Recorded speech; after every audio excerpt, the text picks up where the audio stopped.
Juan ha abierto la reunión y decía de que fuéramos conscientes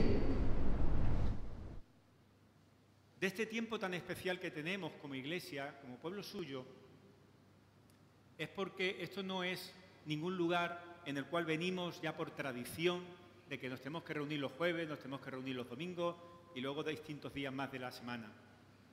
O es un lugar que nos lo pasamos tan bien y vemos a hermanos y hermanas de hace mucho tiempo que nos trae tantísima ilusión que cuando nos vamos como eso, como que hemos estado en un buen grupo de amigos, con una buena amistad, pero se nos queda solamente eso. El Evangelio ha creado algo nuevo en el mundo de hoy y es necesario que el Evangelio crease precisamente algo nuevo en medio del mundo de hoy. No solo crea una nueva comunidad, como la ha creado, pero esa comunidad, como digo, el hombre también la puede crear. Debajo mismo de tu casa, seguro que tendréis algún tipo de comunidad, o de peña, o de asociación, que es sumamente divertida, que lleva a cabo multitud de actos para que todos nos lo pasemos bien, de que una vez incluso que termina la reunión se está atento uno al otro para ver por qué no has venido este día allí a festejar, el estar todos juntos. Eso lo puede crear el hombre, pero no solo el Evangelio ha creado una nueva comunidad, sino que ha creado un nuevo tipo de comunidad, una comunidad que es diferente en su totalidad a cualquier otra comunidad que el hombre puede llevar a cabo. Esa es la diferencia, esa es una de las grandes diferencias, porque las iglesias que están centradas en el Evangelio vienen a ser la prueba viviente de que la buena noticia de Dios es verdad, que Jesús no es ninguna teoría, sino que es real. Y en su vida de iglesia, en las palabras, en las obras, estas iglesias hacen visible algo que no lo podemos encontrar en ningún otro sitio.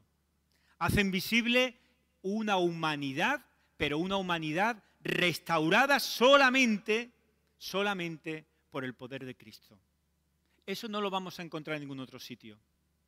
Aquí el Señor está trabajando con corazones que han sido restaurados, que han sido rescatados, que han sido sanados. Y está trabajando en esos corazones. Por lo tanto, todos los que estamos aquí nos sentimos como una humanidad que ha sido restaurada por el poder del Señor. Hay un escritor que todos lo conocemos y lo hemos leído, lo leemos muchas veces, que es Francis Schaeffer. Y Francis Schaeffer, en uno de los libros que precisamente tiene de los más conocidos, habla acerca de esto y hace mención de 4 cosas que dice que deberían de caracterizar a una iglesia. Y habla que esta iglesia, una iglesia que ha sido creada por el poder del Evangelio, debería tener una doctrina sana, debería de dar respuestas honestas a preguntas honestas, debería de tener una verdadera espiritualidad y la belleza de las relaciones humanas. Y eso me llamó bastante la atención cuando estuve viendo este comentario. ¿Sí? La belleza de la relación humana, es decir, lo que nos encontramos, lo que se percibe nada más que alguien de fuera, alguien que nos conoce poquito, abre esa puerta de ahí del fondo y entra y está con nosotros un ratito o está con nosotros en una reunión. Porque si no mostramos realmente belleza en la manera que nosotros mismos nos tratamos los unos con los otros y sobre todo a los ojos del mundo y a los ojos de nuestros propios hijos, que muchas veces nos preocupamos y oramos por ellos, estamos entonces de alguna manera destruyendo la verdad que estamos proclamando. Estamos siendo incoherentes por completo con la realidad y con aquello que nosotros estamos proclamando. Así que nuestras iglesias, y ese debe ser nuestro deseo, y esa debe ser nuestra primera pregunta, ¿mi iglesia es una iglesia relevante aquí en esta calle? Mi iglesia no es solamente relevante aquí en esta calle, sino mi iglesia es influyente aquí en esta ciudad? Y uno dice, es que es muy difícil de poder ser relevante en una ciudad tan grande como Málaga. Es muy complicado porque nos pone las cosas con bastante complicación. En esta mañana me comentaba, bueno, ayer nos decía una hermana que son las hermanas que están repartiendo agua allí en el Muelle 1, como hemos anunciado, que ya no podemos repartir agua en el Muelle 1. Ha venido la policía local al final y nos ha cambiado de sitio. Dice, bueno, pues el Señor sabrá por qué y gloria a Dios, allí seguro que va a pasar también mucha gente porque nos han puesto en la zona del parque. De maravilla. Somos una iglesia influyente, relevante en medio de nuestra sociedad. Hermanos, nuestras iglesias deben ser relevantes, no para nuestra ciudad solamente, sino deben de ser relevantes para el mundo. Deben de ser relevantes e influyentes en medio de la sociedad en la cual nos ha tocado vivir, que no es que sea ni peor ni mejor que antes. Ha pasado un montón de tiempo, ha pasado un montón de años y las cosas en el fondo son exactamente las mismas. Esta iglesia, una iglesia creada en el Evangelio, fue relevante para Cristo cuando la fundó y es relevante también hoy, siglos después de la venida del Señor. Así que esta carta que tenemos aquí delante de primera de Timoteo, aunque hemos leído el trocito del capítulo 3, es una carta que Pablo escribe a un joven que está encargado, que tiene nada más ni nada menos que la responsabilidad de estar cuidando, de estar al frente de la iglesia de Éfeso. Y este hombre, este jovencito, es uno que se llama Timoteo. Pues Pablo escribe esta carta a Timoteo y cuando le escribe esta carta Pablo a Timoteo, la situación en la cual se encontraba la iglesia y el papel que tenía allí, la papeleta que tenía allí Timoteo, no era precisamente muy agradable. El ambiente era un ambiente bastante retador el que se encontraba allí. Habían falsos maestros que estaban filtrando doctrinas falsas, pero no de una manera a lo bestia, como normalmente lo decimos, sino que con mucho disimulo, con mucha cautela. Algo que fuera atrayente. Y esto estaba trayendo bastantes problemas dentro de la iglesia de Éfeso, porque en definitiva estas falsas doctrinas lo que pretendían era convencer a los miembros y desviarlos del verdadero evangelio.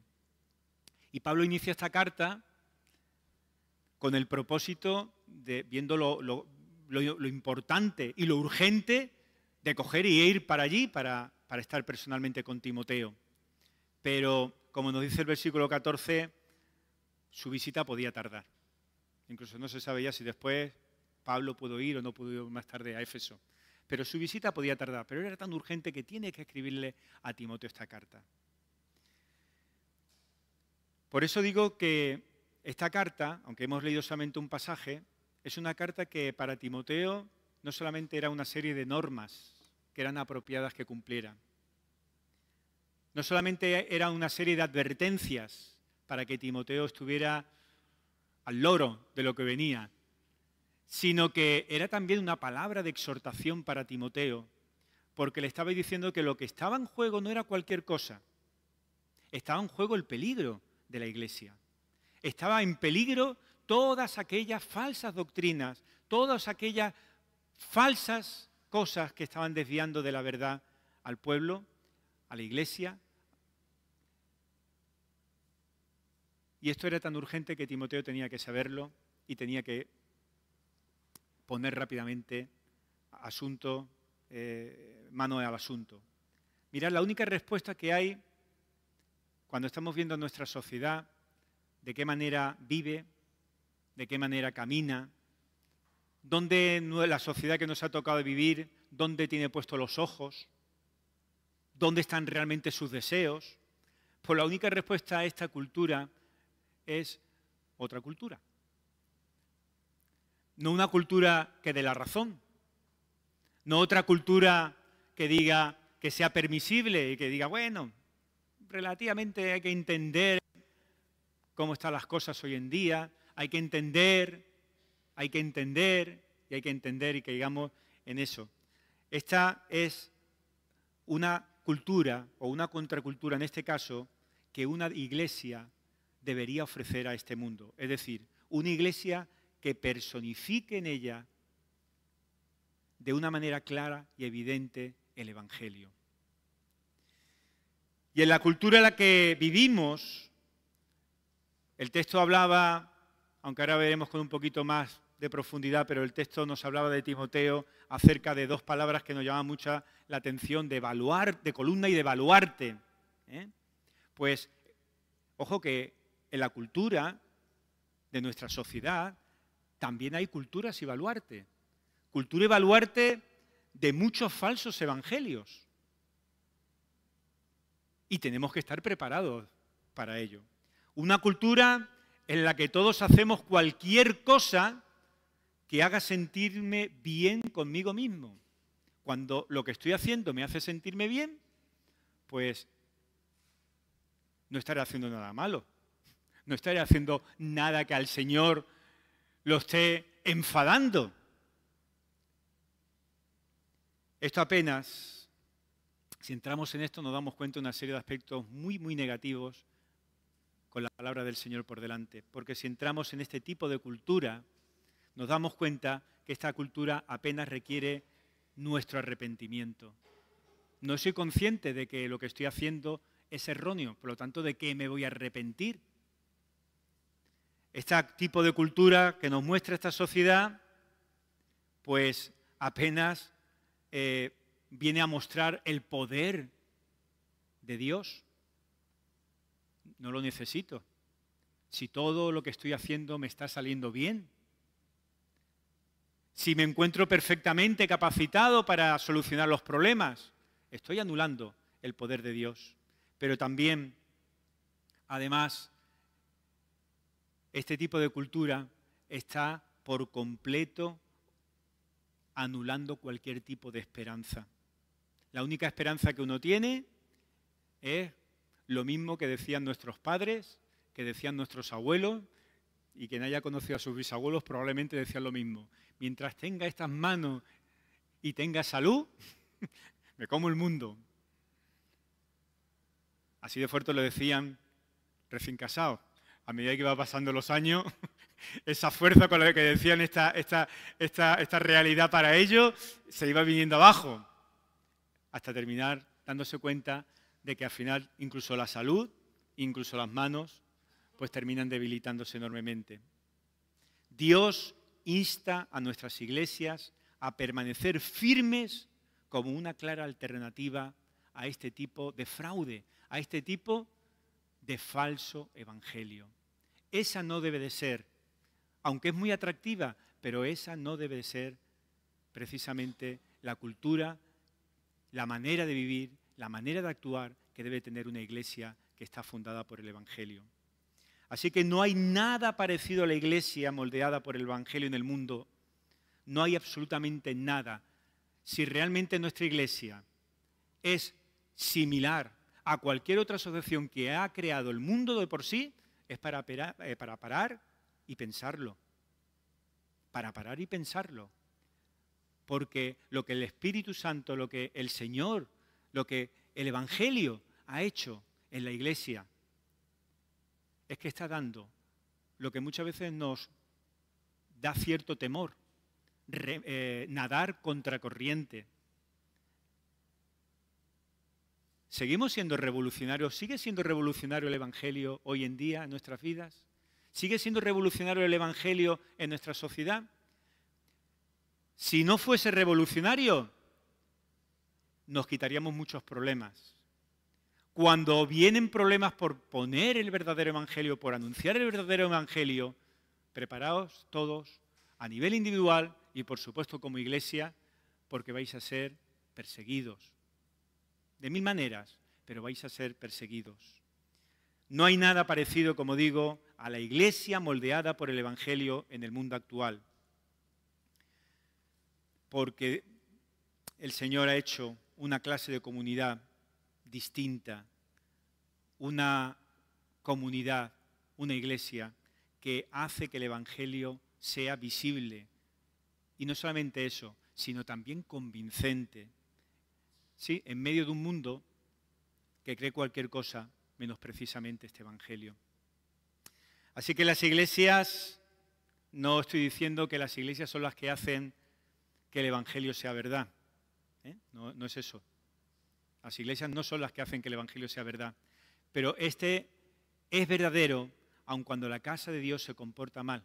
Y muchas veces no damos la talla. Muchas veces nos damos cuenta que dejamos mucho que desear delante del Señor. Aún así, el Señor nos ama y está dispuesto a seguir trabajando con su iglesia y ayudando a sus hijos. Y esto es verdadero, aun cuando la casa de Dios, como digo, se comporta mal. Sin embargo, cuando una iglesia es moldeada por el Evangelio, la gente puede ver que el verdadero Evangelio se está exponiendo allí. Y los que dudan muchas veces se convierten cuando la luz de Jehová, como dice en el Salmo 90, creo que es de Moisés, dice que la luz de Jehová está sobre nosotros. Y Pablo le escribe a Timoteo con mucho amor, con mucho cariño, con mucho tiento, pero con palabras de exhortación y con palabras de cierta dureza. Le está escribiendo sobre temas importantes. Vemos otra vez no solamente el capítulo 3, sino lo que son los distintos desde el principio de lo que es esta carta. El capítulo 1 está hablándole acerca de preservar la doctrina apropiada. Está a continuación hablando acerca de la importancia de llevar a cabo la oración, por el poder que tiene la oración. Está hablando acerca de hombres y mujeres, cómo deben de comportarse de una forma apropiada también en las reuniones y en nuestra vida personal. Está hablando incluso de los propios líderes, que dice que deben de estar a la altura de las circunstancias y deben de ser líderes apropiados. No pueden ser cualquiera. Es decir, el propósito de esta carta, de estas cosas, eran para que Timoteo supiera una cosa y tuviera claro la idea central. La idea central es la que nos encontramos en el versículo 15. Para que sepas cómo debe conducirse uno en la casa de Dios. Cómo debemos conducirnos en la casa de Dios.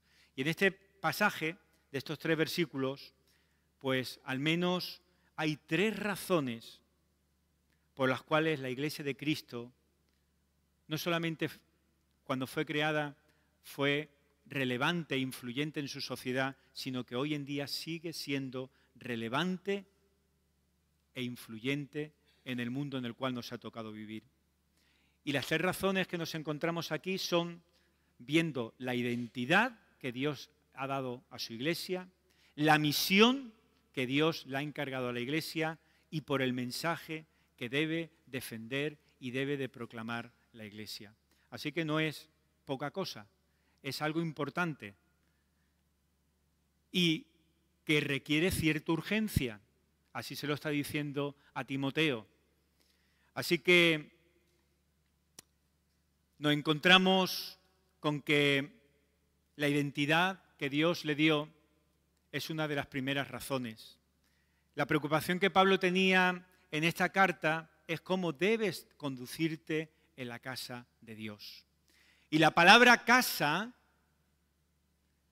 viene a significar algo que muchas veces nosotros aquí pues estamos haciendo mención e insistiendo. Cuando está hablando de casa, se está refiriendo a una familia. Y se está refiriendo a una familia, entre otras cosas, porque una iglesia está formada por hijos e hijas cuyo padre es Dios. Y somos, por lo tanto, una familia. Somos hijos de un mismo padre. Así es como Pablo, en el libro en la carta que escribe a la iglesia de Éfeso, en el capítulo 2 dice: porque por medio de él, los unos y los otros, tenemos entrada por un mismo espíritu al Padre. Así que ya no sois extranjeros ni advenedizos, sino conciudadanos de los santos y miembros de la familia de Dios. Miembros de la verdadera Iglesia. Son los hijos y las hijas de Dios. Y Dios es el Padre. Y hemos sido, dice, adoptados en su familia. Hemos sido adoptados a través de la fe puesta en Él. Ahora somos hermanos y hermanas, como digo, en Cristo. Y somos la familia de Dios, donde Dios es el Padre quien habita en medio de nosotros. Y entonces, como hijos y como casa de Dios, viene la primera exhortación a Timoteo. Como hijos y como casa de Dios, no podemos hacer lo que nos plazca. No podemos hacer las cosas como nos dé la gana o como mejor la veamos, sino que tenemos que estar buscando realmente la voluntad del Señor. Él nos ha adoptado como sus hijos por medio de Cristo. Dice, pues no habéis recibido el espíritu de esclavitud para estar otra vez en temor, sino que habéis recibido el espíritu de adopción por el cual clamamos, Abba, Padre. Hemos sido justificados, ¿sí? La justificación nos ha despojado de una manera legal de la culpa ante nuestro juez, pero también nos dice que hemos sido adoptados y la adopción lo que viene es a incluir emocionalmente en el corazón de nuestro Padre. Pablo está exhortando, como digo, a Timoteo a que el discípulo cumpla de una manera cabal con su ministerio en la casa de Dios y comience enseñando todo lo que la Iglesia necesita para resolver problemas como los que se encontraba la Iglesia de Éfeso. La casa de Dios, cuando Pablo está hablando, evidentemente no se está refiriendo a un edificio. En la época en la que está escribiendo Pablo, pues precisamente no había templos cristianos. Habían reuniones en casa, se podían reunir en algún edificio como algunas escuelas y demás, pero normalmente eran en casa. No se está refiriendo, por lo tanto, aquí a un edificio.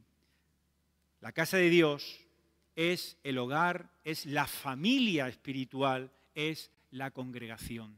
Esa es la casa de Dios. Es el grupo, hermanos, en definitiva, de creyentes en el cual mora Dios a través del Espíritu Santo. Así que las palabras cuando ha abierto Juan la reunión empiezan a tomar todavía mayor importancia de tener conciencia realmente dónde nos encontramos hoy, dónde el Señor nos ha dado el privilegio de poder reunirnos para alabarle, para adorarle, para abrir nuestros corazones, para reconocer nuestra dependencia de Él, para escuchar y ser alimentados de su palabra.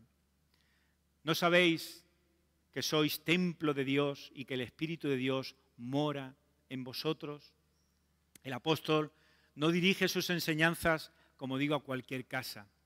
Las está dirigiendo a un grupo muy concreto de personas. Y esta es la iglesia, la casa de Dios, que es la iglesia del único y verdadero Dios.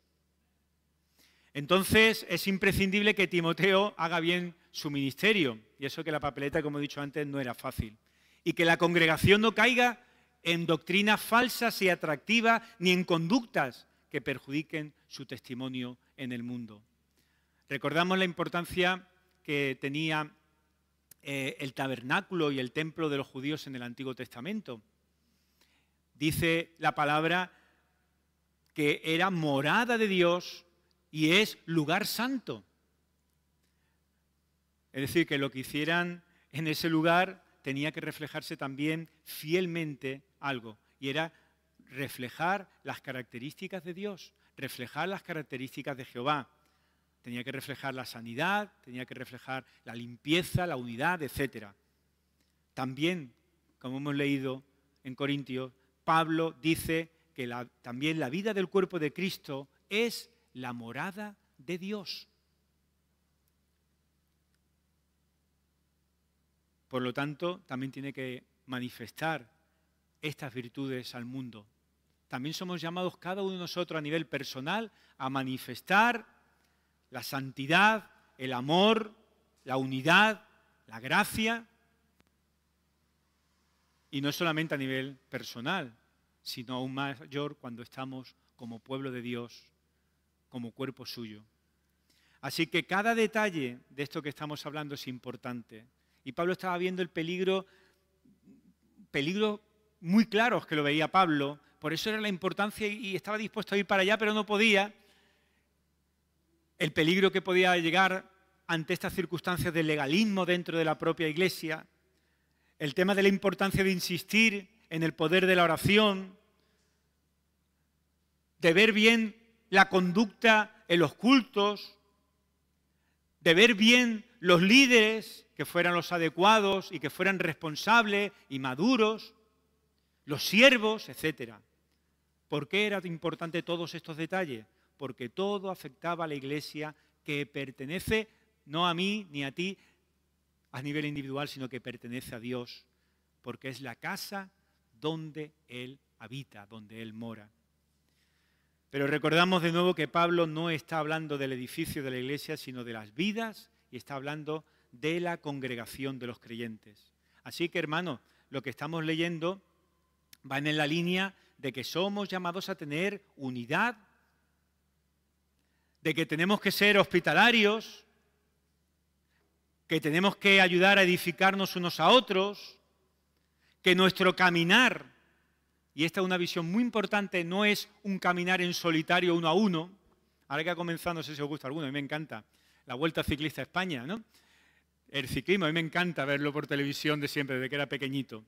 Y me llama mucho la atención porque cuando siempre la primera etapa, en la inauguración de la carrera, es una contrarreloj individual. Y cada uno va como puede, y ahí el que llega primero, por tiempo, o sea. Pero luego viene la visión que realmente se tiene. Y la visión es la visión, como digo, de la Iglesia.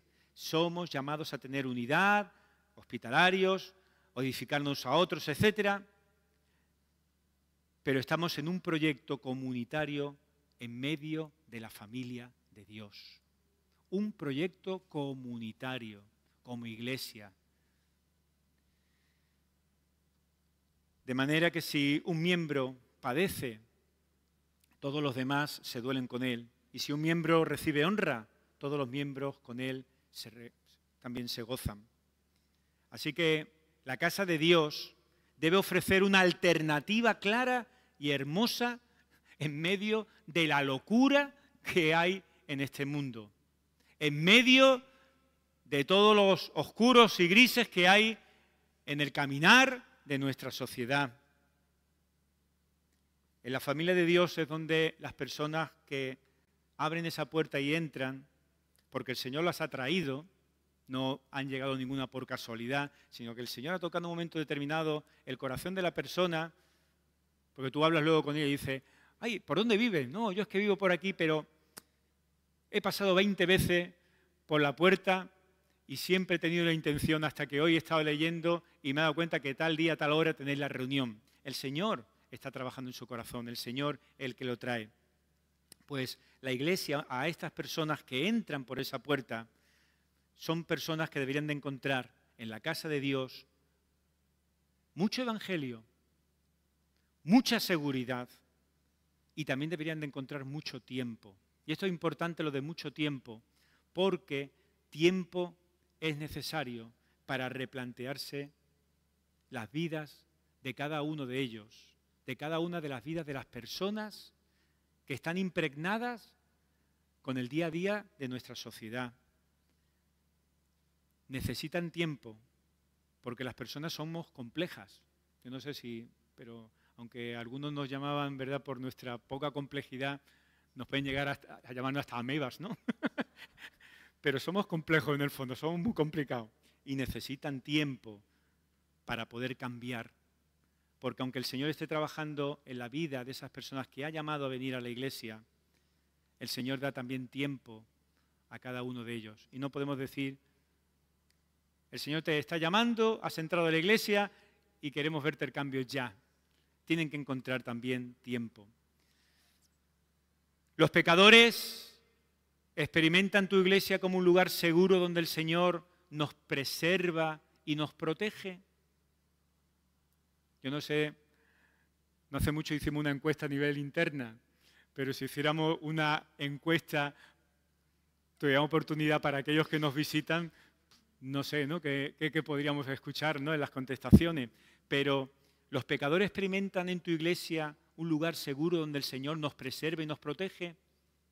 ¿O lo que experimentan es un lugar de vergüenza y de ansiedad? Nuestras iglesias deben ser lugares seguros para la confesión y el arrepentimiento del pecado.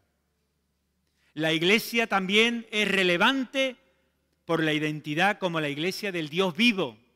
Es casa de Dios, pero también dice el texto, iglesia del Dios vivo. Es decir, la iglesia es la congregación de aquellos que han sido llamados fuera o separados para vivir para la gloria del Dios vivo. Y esto implica que Dios está vivo. Es decir, Dios habla. Aunque muchas veces no queramos escuchar lo que no nos interese, pero Dios te habla. Y habla a la iglesia. Y Dios escucha. Y obra. Y transforma. Y se manifiesta. Y quiere tener una relación personal contigo. Así que como la iglesia del Dios viviente, hemos sido convertidos de una manera milagrosa. ¿Sois conscientes de eso? Que los que nos estamos reuniendo aquí hoy y el Señor ha cambiado nuestras vidas,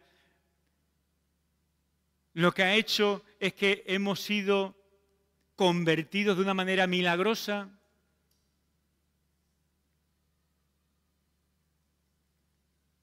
Antes sabemos lo que éramos. Antes nada más que todo giraba alrededor nuestro. Eso se llama egocentrismo, ¿no? Pero todo ha cambiado. El Espíritu Santo nos ha despertado para ver a Dios de una nueva manera. No ya como nuestro último recurso, sino como nuestro manantial. Y ahora hay un anhelo de Dios que sigue llevándonos de nuevo a Él como nuestro más sincero deseo. Hay una cosa importante, hermanos, con esto. Compartimos juntos este latido en nuestras iglesias. Y nuestro Señor se da a sí mismo de una manera más intensa en nuestras reuniones. Incluso aquellas reuniones que parecen las más pequeñas. Porque a lo mejor dice, sí, esto se manifiesta cuando el domingo, que estamos la mayoría de nosotros y estamos juntos, se manifiesta incluso en las reuniones menores. Se manifiesta en la oración, ¿verdad? Que aunque venimos menos. Pero se manifiesta cuando estamos un grupito pequeño estudiando la palabra. Se manifiesta cuando 2 o 3 más están reunidos en el nombre del Señor. Y eso hace que cada iglesia fiel sea un testigo del Dios vivo en medio de un mundo de ídolos muertos. Mira la importancia y la relevancia que tiene la iglesia en medio de nuestra sociedad. La iglesia tiene una misión clara ante Dios de ser, dice, columna y sostén, o baluarte, viene también aquí en el texto. Columna o baluarte, no de cualquier cosa, sino de la verdad. La misión de la iglesia es proclamar la verdad del Evangelio de salvación para que sea conocido en todo lugar. El Señor Jesús en el Evangelio dice, id por todo el mundo, predicad el Evangelio a toda criatura, y el que creyere y fuere bautizado será salvo, mas el que no creyere será condenado. También es misión de la iglesia sostener en alto la verdad de Dios. También es misión de la iglesia exhibir esta verdad, proclamarla y defenderla si es necesario.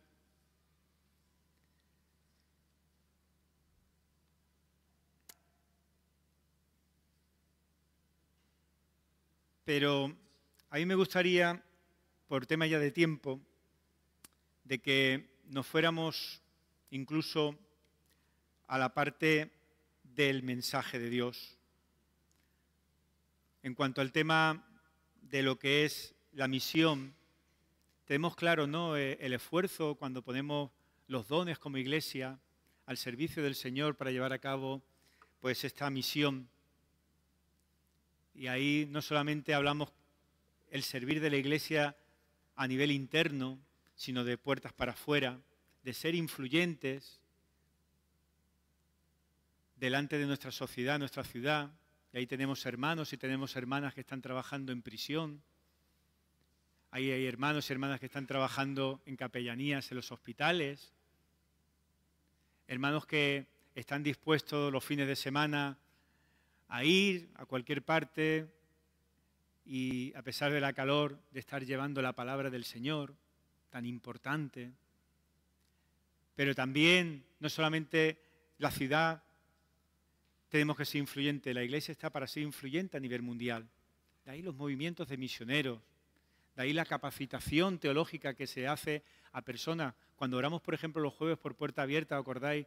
O cuando el otro día estuvimos orando por las cajas de los niños de Navidad, de que las cajas de los niños de Navidad no se quedan solamente con el esfuerzo de lo que se mete dentro de la caja, sino de todo lo que luego hay escuelas para los padres incluso de esos niños. Esa es la misión de la Iglesia.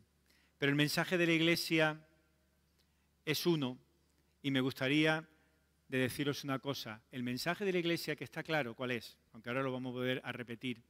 Pero lo que está menos claro es el peligro de dar un mensaje erróneo como Iglesia. No podemos caer nunca en el error de exaltarnos a nosotros mismos, incluso como Iglesia. No llamemos la atención más de lo que una columna o un baluarte deben de llamar. Cuando los cristianos nos tambaleamos en cuanto a la doctrina, cuando nuestra santidad en su vida contiene ira y hay contienda, cuando los cristianos mostramos un espíritu muchas veces, te diría, de rebeldía, cuando sus líderes no manifiestan el fruto del espíritu y no administran con madurez y sabiduría, entonces lo que ocurre es que esta columna, que es la Iglesia, se debilita. Y el mundo no ve a Dios con claridad. Y no escucha bien el mensaje del Evangelio. Así que la última razón que explica la importancia de lo que Pablo está enseñando en esta carta se centra en el versículo 16, que es con el que vamos a terminar. Grande, dice, es el misterio de la piedad. Parece que después de todo lo que está hablando Pablo se le va un poco aquí la cabeza y rompe por completo con todo lo que ha dicho con anterioridad y no tiene nada que ver con esto nuevo, pero sí que tiene que ver mucho. Grande es el misterio de la piedad. Un misterio es una verdad que había sido oculta en el pasado, pero que ahora ha sido revelada. El misterio de la piedad es la enseñanza que produce la piedad. Y Pablo lo resume de una manera maravillosa y muy potente en apenas 6 líneas. Cuando hablamos de piedad, se está refiriendo no solo a los actos de caridad, sino que se está refiriendo a la consagración, se está refiriendo a la devoción que el hombre debe a Dios. Y junto con la santa conducta que brota de su entrega al Señor, nos hacemos la siguiente pregunta. ¿Cuál es la enseñanza que produce, por lo tanto, esta piedad que Pablo está diciendo en estas últimas líneas? Pues se enfoca, en primer lugar, no en cualquier cosa, sino que se enfoca en Jesucristo. Y se resume en 3 pares de enseñanzas. Nada más que la vamos a decir por encima. 3 pares de enseñanzas. Cada una de estas enseñanzas, el autor, de una manera lógica y haciéndolo con sentido, marca un claro contraste. Habla acerca, la primera, del amor entre carne y espíritu. Habla acerca de ángeles y hombres. Habla acerca de mundo y de la gloria. El primer par de enseñanzas, que habla acerca de la encarnación y resurrección de Cristo. Cristo se hizo hombre cuando tomó un cuerpo de carne y después fue justificado en su espíritu cuando resucitó de los muertos. Fue justificado significa que cuando Él resucitó, comprobó que Cristo es Dios y que su muerte logró la salvación de todo aquel que creyó en Él. Eso es la primera. El segundo par habla de proyección. Y habla de proyección y habla de ángeles y de gentiles. Es decir, los seres espirituales y el mundo de los humanos. Y Cristo dice en este par que fue acompañado por los ángeles en muchos momentos importantes de su vida. Fue acompañado en su nacimiento. Recordamos que fue acompañado en el momento de la tentación. Fue acompañado por los ángeles en Getsemaní. Fue acompañado en el momento de la resurrección y en la ascensión. Y esto demuestra una cosa, que tan especial y único es el Señor. Pero el Nuevo Testamento enseña que aún los ángeles, en esos momentos que estaban acompañando al Señor Jesús, lo que estaban eran aprendiendo de Dios al observar cómo se humillaba el Hijo de Dios hasta hacerse hombre y cómo estaba dispuesto a morir en una cruz por los pecadores. Pero Cristo no vino para dar salvación precisamente a los ángeles, sino a ser predicado al mundo de hombres pecadores, no solo judíos, sino a todo el mundo. Qué maravilloso, ¿verdad? Qué maravilloso es este plan divino y el impacto que Jesucristo creó, tanto en las esferas espirituales como en las terrenales. El último par se refiere a su aceptación en la tierra y en el cielo. Y muchos humanos creyeron en el Señor Jesucristo mientras que Él caminaba por las tierras de Palestina. Y dice que hubo multitudes que creyeron en el día de Pentecostés y de ahí hasta el día de hoy. Pero también cuando ascendió al Padre, Cristo fue aceptado en gloria para sentarse a la diestra de Dios. Así que imagínate ese momento, la recepción que tuvo al regresar de una manera victoriosa sobre el pecado y sobre Satanás, habiendo rescatado los reinos de la tierra para Dios, el Rey eterno. Pues estas líneas con las que termino, que es el versículo 16, son, como digo, líneas que vienen a mostrar potentes conceptos que resumen lo que es la doctrina y el Evangelio. Cristo vino a la tierra como hombre y triunfó. Y Pablo dice que este mensaje es el único mensaje que tiene poder para transformar a las personas, aquellos que se han entregado a Dios y son obedientes a Él. Es la verdad que la Iglesia debe apoyar y debe proclamar a todo el mundo, porque no es cosa pequeña.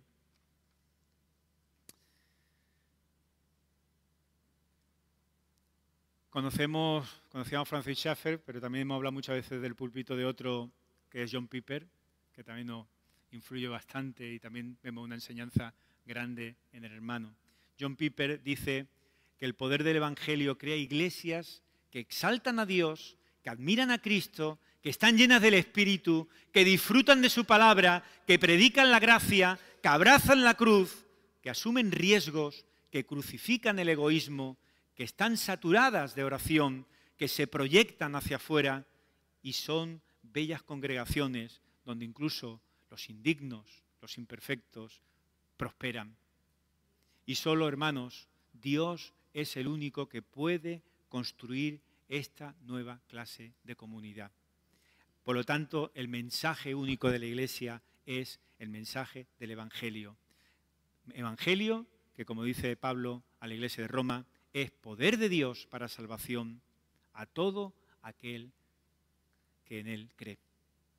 Pues que el Señor nos bendiga, que el Señor nos ayude, que el Señor siga hablándonos con claridad y como hemos abierto la reunión, pues la cerramos también, ¿no? Que seamos conscientes de que no estamos en cualquier lugar, estamos en la casa de Dios, estamos en la casa del Dios viviente. Que el Señor nos bendiga, hermano. Amén.